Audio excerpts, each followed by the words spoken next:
Good morning, good afternoon sa inyong lahat. Welcome to my channel, Brad Demi TV. For today's video guys ay gagawa tayo uli ng isang electric fan. Kung mapapansin nyo ay medyo parang bago-bago pa ito guys. Itong electric fan na ito, bago-bago pa yan guys. Pero ang problema doon ito guys ay bigla na lang itong huminto. Umuugong siya pero hindi umiikot. Ibig sabihin meron pang function yung kanyang windings. Ngayon alamin natin guys sa pamamagitan ng ating tinatawag nating multi-tester. Ito digital. Alamin natin kung okay pa ba yung kanyang windings sa pamamagitan ng pag-check natin guys. Ito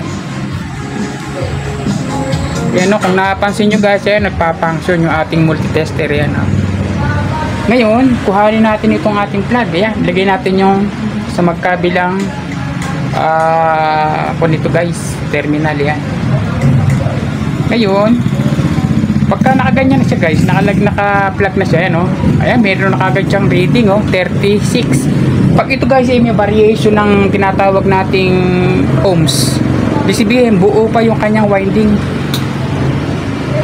Ayan, 0 guys yan, nalayan.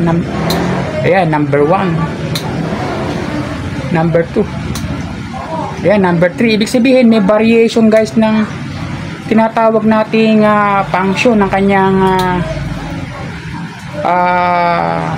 winding. Ibig sabihin buo pa ang winding nito. Ngayon ang sabi ng may-ari, bigla na lang huminto.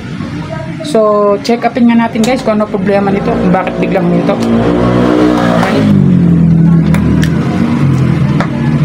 Okay, buksan nga natin ito guys. Ayan, para malaman natin ano ba ang reason bakit bigla na lang huminto pero uugong na lang daw guys.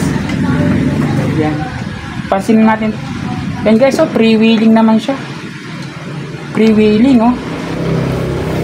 Subukan nga natin ito guys, isaksak ito oh. Ito oh, ipa-power cord natin ito guys dito. Sasaksak natin siya dito. Yan, yan. Tapos subukan natin guys na pihitin itong kanyang selector switch. Yan guys oh, umuugong lang siya talaga. Umuugong, number 1, number 2, number 3 guys. Pagka pinito siya guys na ganyan, ayan oh, yan oh, umiikot siya guys. Yan oh, umiikot siya. Yan oh, umiikot siya guys. Napakahina niya guys, umiikot oh. Ngayon ang problema nito guys, starting capacitor. Subukan nga natin ito guys na palitan ng starting capacitor. I-unplug ko to guys. Ayan, subukan natin guys na palitan ng starting capacitor ito. Kung ano itong magiging reaction niya guys. Ayan, papalitan natin ito guys ng starting capacitor. Ayan, kung ito ba guys ay magpa-function guys. Ayan, so ito guys yung ating ilalagay na starting capacitor bago guys. Ito yan, 1.5 microfarad. Ayan guys, so lalagay natin ito. Ma-testing natin kung starting capacitor nga ba, bakit ayaw siyang umikot. Ito guys, yan oh. Testingin natin ito guys, kung starting capacitor nga ba ang dahilan bakit ayaw niyang umiikot guys na maayos. Yan guys ha, pa-plug natin ulit siya guys dito. Yan oh, pa-plug natin siya guys. Yan, ilagay natin guys sa number 1. Ayan guys oh, oh, number 2, number 3. Yan guys oh, starting capacitor lang ang problema niya, kaya ayaw niya umikot guys. Kaya kung kayo may ganitong problema sa mga electric fan nyo guys, malamang sa malamang guys, starting capacitor ang problema.